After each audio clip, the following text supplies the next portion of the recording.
Hello.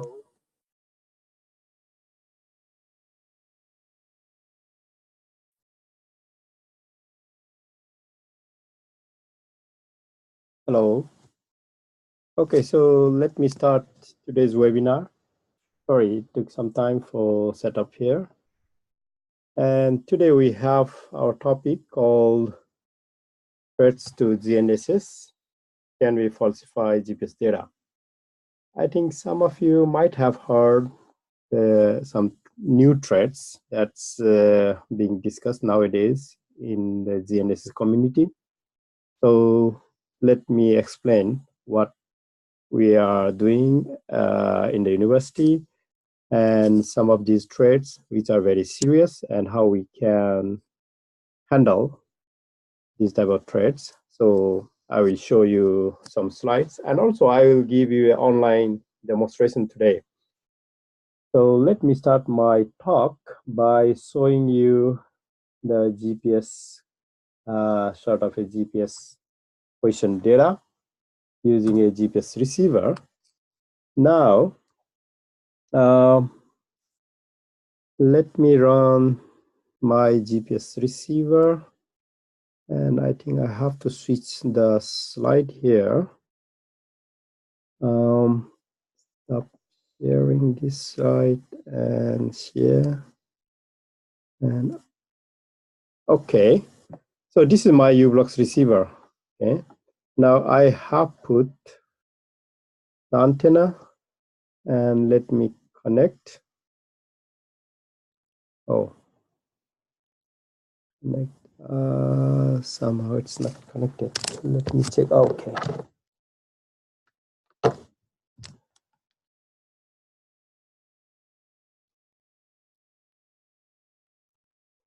So I suppose that you can see my uBlocks screen. So I will connect my receiver and you see the signals coming up here. Now I would like to know where am I? Where am I today? So where is this webinar being conducted today? So let's see in the map. We show my location data. Okay, so it will take some time. And okay, so do you see this location data? It says I'm in Mount Everest. Okay, and this is the position data provided by the GPS receiver. You see all the signals here, and we can see like all the pseudo range, carrier phase. Okay, so everything perfect. Okay, pseudo range, carrier phase, and you can even see some of the navigation data coming up. Okay, which is perfect. And then we can check the NMA sentence. So you can see the time, latitude here, longitude, and the height is 4,000 meters. Actually, it's 8,000 meters. So I put the base camp coordinate. So this is how we can spoof a GPS receiver. Okay. So if you look at this data, you don't feel anything wrong. This is perfect. You can check any status of the GPS receiver. Everything is coming very normal. The signal, okay, all. But one thing, did you see this figure? Very small. So I put completely different date. So today it's telling me that today is 24th of May. Okay, almost 1 month ago. And now we are today. We are doing it today. So that means this date is not correct. And the time is different. But as long as you are not very careful looking at the data, you probably don't know whether there's something wrong or not. Or I can put the same date as today and you really don't know where am I. And you don't see me physically. So I can just tell you, okay, today I'm at the Everest Base Camp doing this webinar, and you have to trust because I showed you the GPS data. So this is how and what we can do. And this is the topic of discussion for today. Okay, let me stop this, and then we go to our main discussion. So this is okay. Let me stop this one.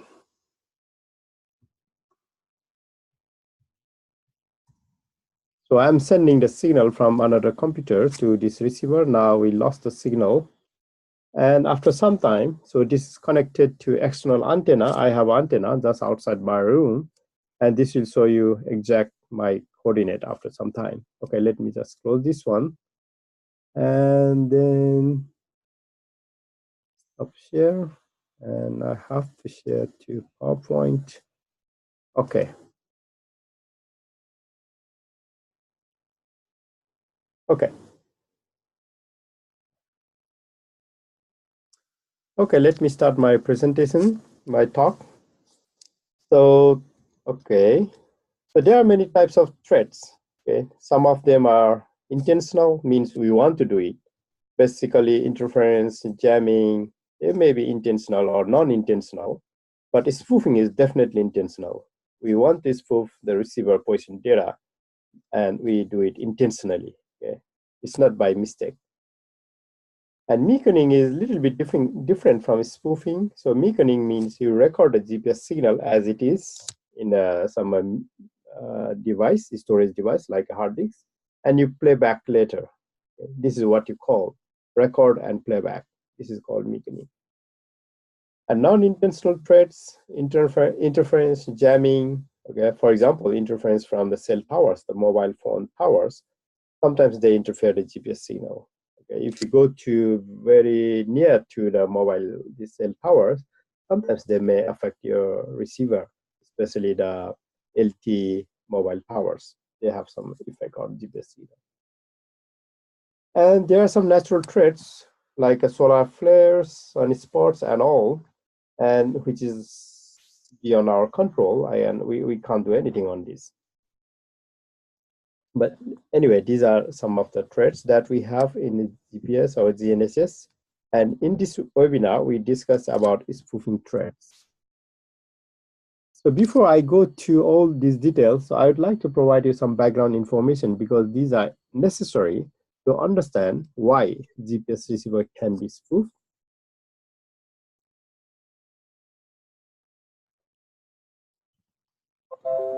For example, in the GPS satellite, you see the L1 carrier.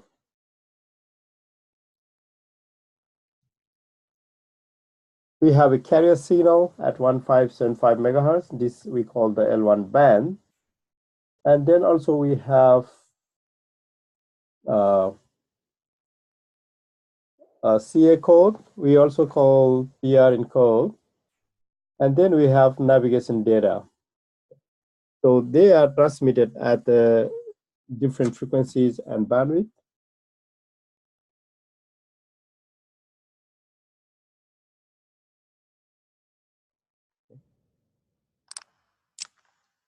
And all these signals are mixed up in the satellite before they are broadcasted. It's called the modulation. So we have a carrier, PRN code, and the navigation data. And when they're all mixed up, so we get this type of RF signal coming from the antenna. Okay, this is the signal that is coming to our antenna. And this signal is very, very weak. And let's see a little bit about what is happening inside the receiver. So you have a antenna here, and the antenna has an amp, preamp, and then the signal coming here is analog signal. So this analog signal will be converted to digital, it's down conversion, and then we process that digital signal. Then we have different types of processings like acquisition to find out which satellites are visible and what is the Doppler frequency and all. Then we continuously track the signal to demodulate so that we can get all the necessary data to compute the position data. So we need to extract all the navigation data from this raw signal that's coming from the satellite to the antenna. So the signal itself is just like a noise. And once we do acquisition and tracking, then we can get the navigation data. So this is how it looks like.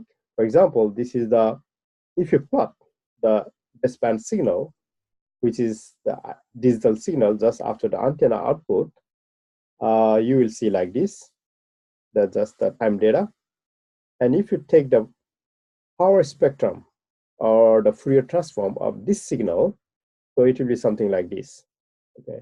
For example, if you just use the GPS signal, it has a bandwidth of 2 megahertz. So you see something like this, about 2 megahertz. You see 428. This is the center frequency. Okay, about 2 megahertz bandwidth. You see some little bit of signal or something like this. And if you plot the histogram, since this is like a noise, okay, your histogram must be, how to say, the normal distribution. Okay, it should be very much like this, very much similar to this. If the shape is something different, like these are flat, or these are flat and this is low, then something is wrong with the signal. We can look at the histogram to see the characteristics or the nature of the signal that is coming to the antenna. And these two plots are, after we do the acquisition, means then the receiver looks for every satellite by processing this signal which is coming into the antenna continuously, and it will search for satellite from 1 to 32. There are 32 GPS satellites. It will search one by one or in parallel for the code phase delay and the Doppler frequency. And if it finds the signal for the particular satellite, then we see something like this, the peak. Then we know, okay, the satellite number 1 or 10, whatever is visible. And after we know that this satellite is visible, then we do continuous tracking. This is what we call the tracking. We continuously track the signal to demodulate all these carrier signal and all, so that we have the navigation data bits. Now you see, this is the output of the tracking, and we see all the navigation data bits, means all these are either plus or minus. This means a +1 and -1, okay? Because in the communication or digital world, we have either 0 or 1, but normally we interpret 0 into 1, -1 and 1. Okay? Either it will be 1 or -1, something like this. So we have this phase reverse.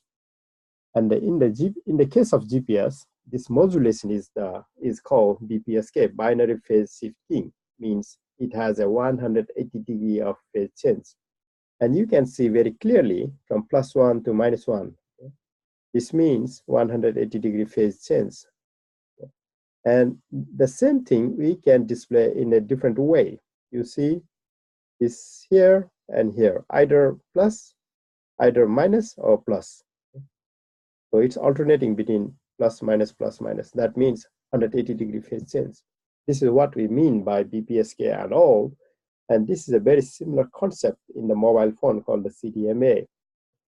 So this is how the signal looks like, and when we process, how it looks like, and what we get, and what we are extracting from the satellite. And once we get all these navigation data, we use this information to process for our positioning data.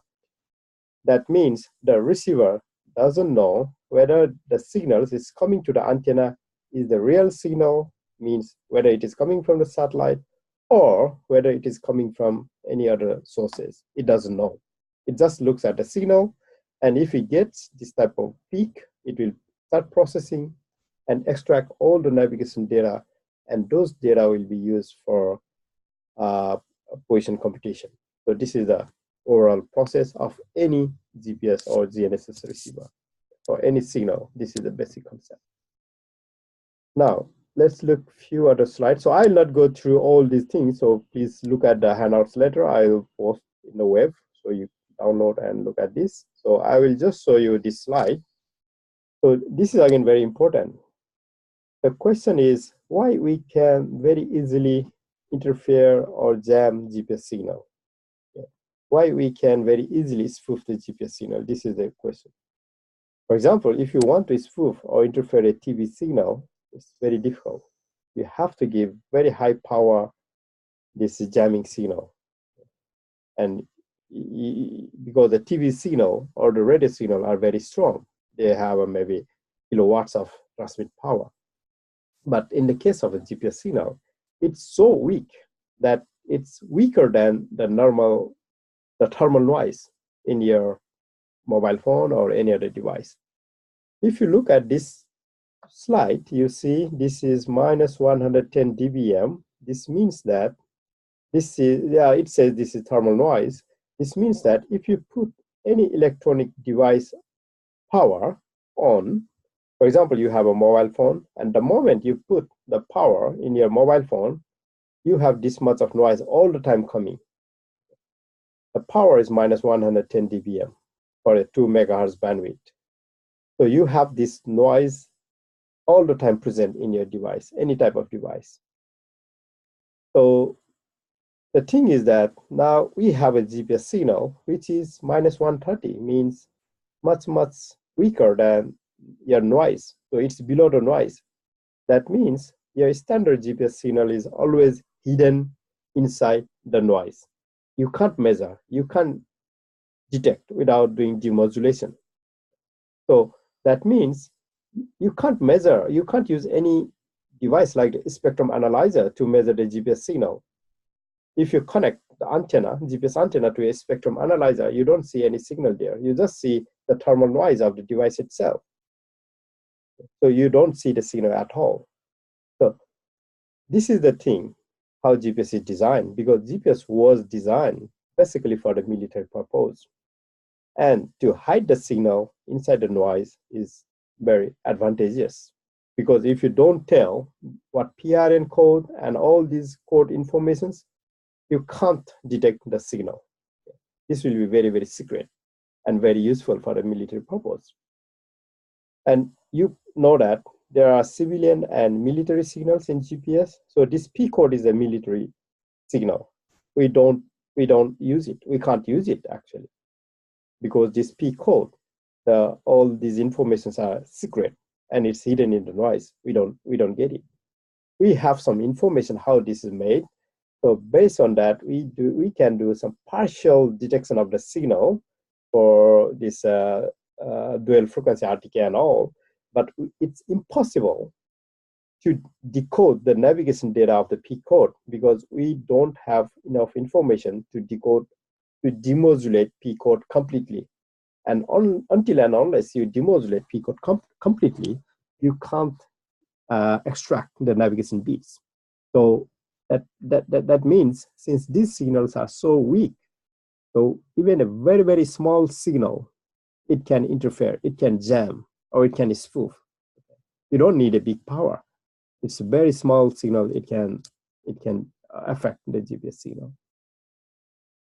And this is just a comparative chart. Like you see here, we have a thermal noise of minus 110 or 11 dBm, and GPS is below that one. All other signals, any other communication signal, they are above this thermal noise. So you check any, they are above that one. Only GPS signals, they are below the noise. And okay, also I will skip this, it's not so important. Now we go straight into the GPS spoofing. So what is spoofing? Okay, and this is again a question. So whether you can trust the GPS position data or not. Like I just showed you that today I'm at Everest Base Camp, but this is not true. But the GPS receiver is showing that I'm there. So these type of things can happen. So do you trust the position data or not? So this is the question.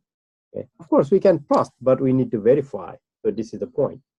For example, if I transmit the signal from this type of signal generator, so I can spoof my mobile phone.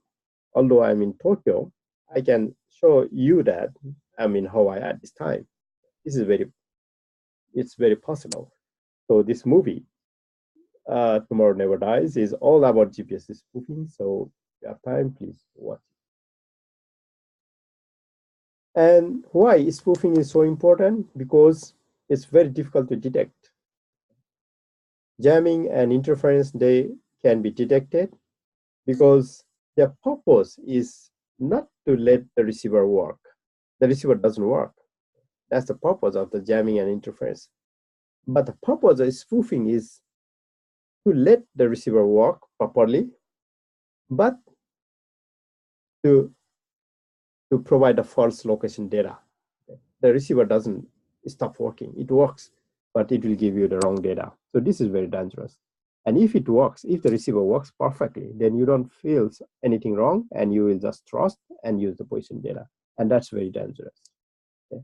But although people understand this, there are very few research and very few studies on this. And until now, there's no solution. And how we can spoof a receiver? So we have this type of things, okay? So this device, okay, let me put my video here. So you can see this small device. So this is a signal generator. It's very, very small. You see the size of the pencil. This my pencil. It's the size of the pencil, okay, very small. And this can generate a signal, and we can program it to generate any type of signal. Okay? And this is now connected to, we can connect to a GPS receiver here. To this, we can connect directly or using some splitter. So I also have this cable to get the signal from the antenna directly as well. So we can play whether we get the signal from the antenna or whether we get the signal from the spoofer. Okay? This is the antenna outside, and this is the spoofer signal generator. So we connect here. So, and then we can use the GPS receiver to see which one is working how. And this can be controlled very easily by using our software. Okay? So we can generate the GPS or any type of signal. And these are commercially available and very low cost. So it's very how to say dangerous if people start using this type of device to transmit false data. So let me go to, and this is just a one example, okay?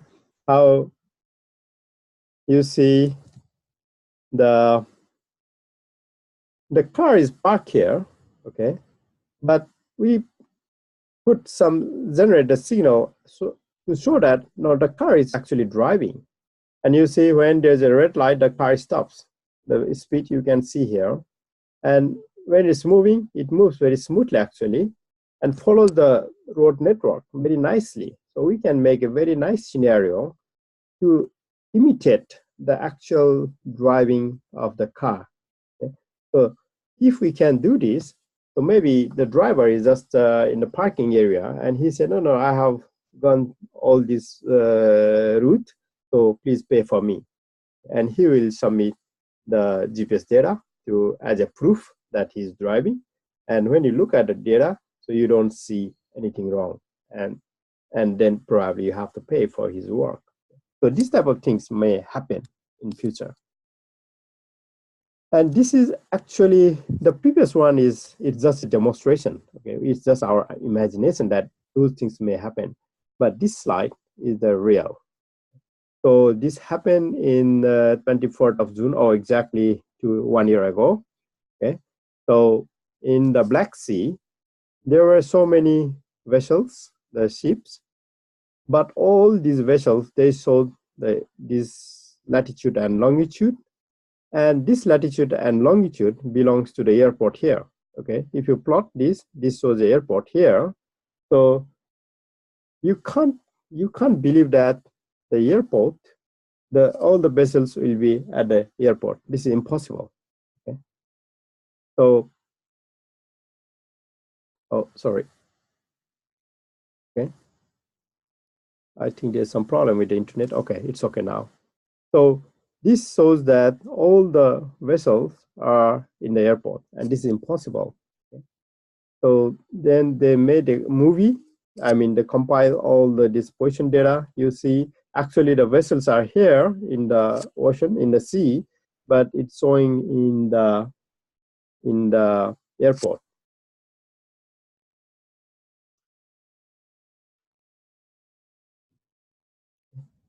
So these type of things may happen. And this is another example of what may happen in the case of the fishing vessels.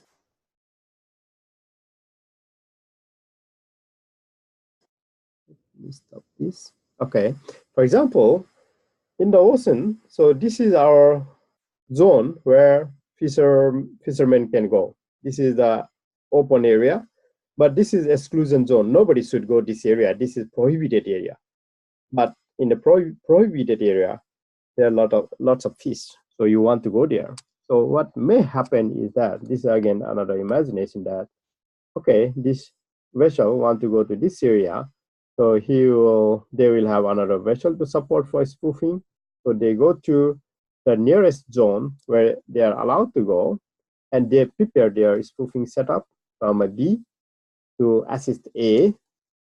And this B will do all the setting. Then A will go to this zone, but A will, because these type of big boats or big ships, they have a BMS or AIS system, automatic identification system using the GPS. And B will spoof the GPS of A. That means A will always transmit the coordinate of B to the monitoring authority. So the authority always see the coordinate of B instead of A. So the monitoring authority always thinks that, he always sees that, okay, A is still at B, location B, but actually it's not. It's gone to another zone. Okay? And when they finish, so they come back, and then they remove the system and go to their destinations wherever. Okay, so nobody knows what has happened in the sea. So a lot of illegal vessels or fishing vessels, they may be doing this type of spoofing, but we have no record of those type of activities. Okay, but this is possible, and this may happen. This is just another example, not example, but it was in the news by the US Department of Homeland Security. So they think that their UAV, this big aircraft, which is unmanned aircraft, to do some surveillance in the border, they probably spoofed by somebody else, and they could not detect anything wrong. Okay? This is just in the news, so we don't know whether it actually happened or not. And these are some informations that what is going on to handle these type of threats. It's not only related with the spoofing, but with other interference and jamming. So the US, they decided that, okay, not only GPS, but they should also use other systems like Galileo and QGIS together with the GPS to have more resilient navigation system. This is just information. Okay, this is again just information, so I skip this one. This is again the news. I will skip this. And okay, this is a very interesting example in Japan. This is also last year in 2017. So what has happened is there was one guy who stole the cars, and he was caught by police. Then what happened? The police put the tracking device in his other cars and his friends' cars and all, and they tracked the guy for about, I think, probably many months, few months. And the guy who was being tracked, so he found that tracking device during the maintenance, and then he filed the case in the court against the police, and he won the case. So this is a very strange scenario. Okay, and the court decided that the police should not track without a warrant.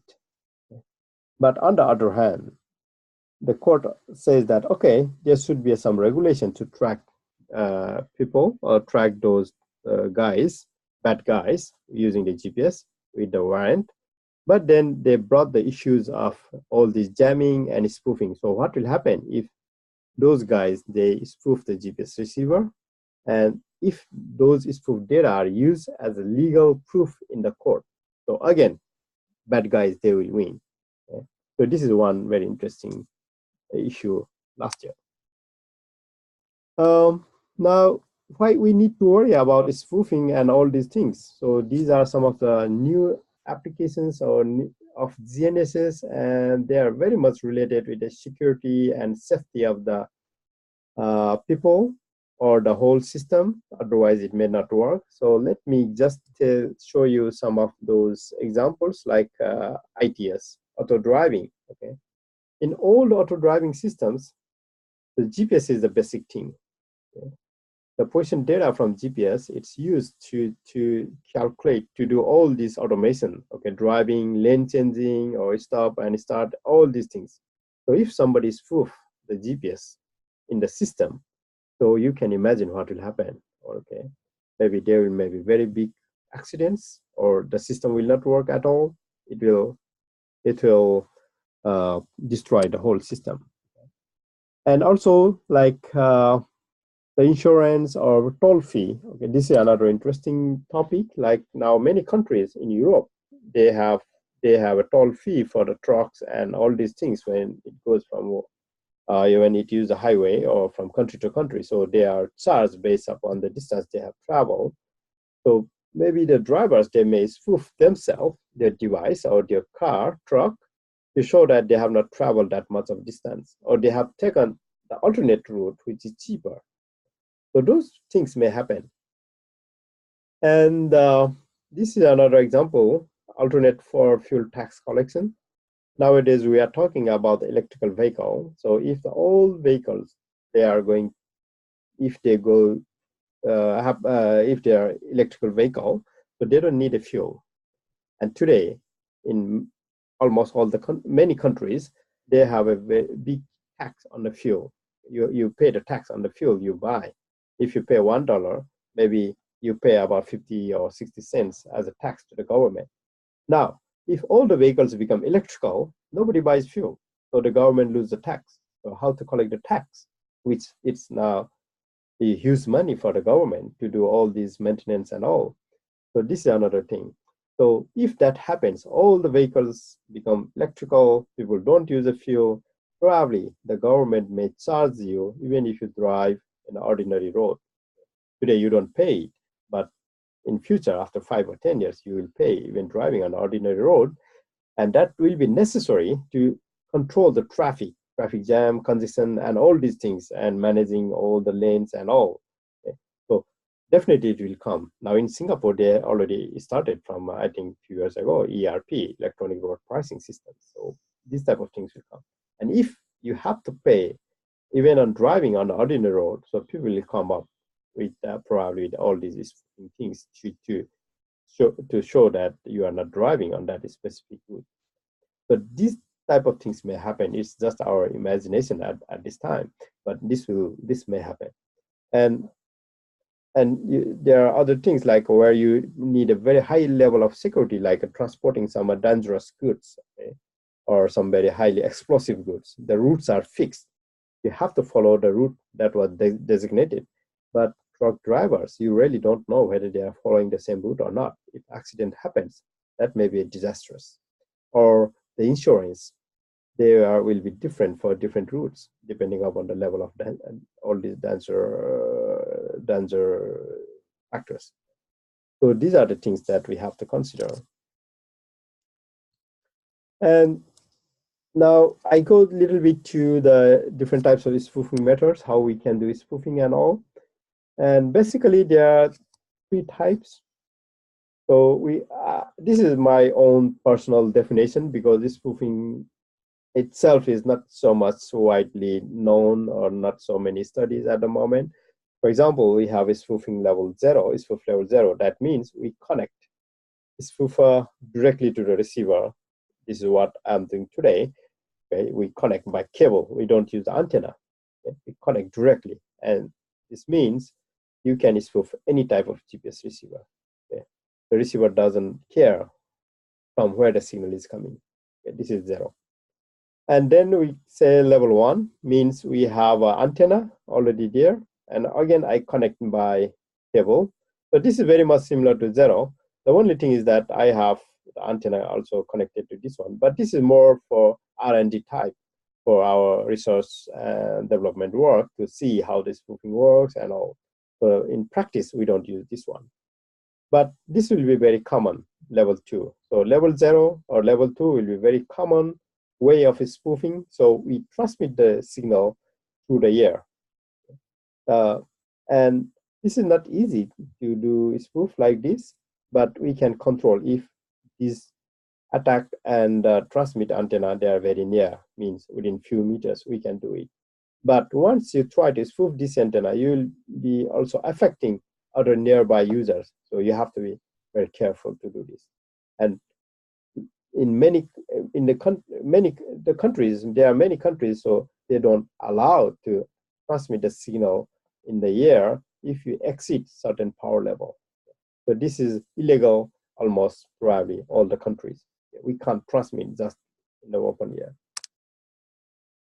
And this is what I showed you before. So like now I just put for today's demonstration, we have a antenna outside. So the antenna is connected to this signal combiner here. And I have this type of spoofer. This is actually a signal generator, software-defined radio, so connected to the signal combiner, and then we connect to this receiver. This is a receiver, and this is connected to the computer. So this is how the device looks like, and this is the actual setup, and we can control the power of the signal coming from here, and by increasing or decreasing, so we can attack the receiver, even if the receiver is getting the signal from outside from the satellite itself. So if we transmit very high power initially, so it can take control of this receiver to send the position data of your spoofer. This is possible. And so this is all about my presentation. So how we can do spoofing and why spoofing is dangerous. And so this is very simple. And if it happens, so it will affect many types of applications and systems that I showed you some of the applications in the slide. But spoofing itself is very new topics and very few studies. So the objective of this webinar is that we have to be careful of this type of threats, and probably if you are involved in some of like in the some ITS related applications or some security related or safety related applications where you use a lot of GPS data, so you have to be careful about the spoofing issues and the threats. And these spoofing issues comes together with the interference and jamming. For example, if we have a very clean signal coming from the satellite, it's like a noise, so we don't see any signal here, okay? So it's always like noise. But once we transmit the spoof signal, you see some signal, the peak, because then it goes above the floor, noise floor. This is almost the same level as noise floor. So here you don't see, just a little bit due to the LNA, but here you see a very strong peak because I made the signal a bit stronger to have a visual these things.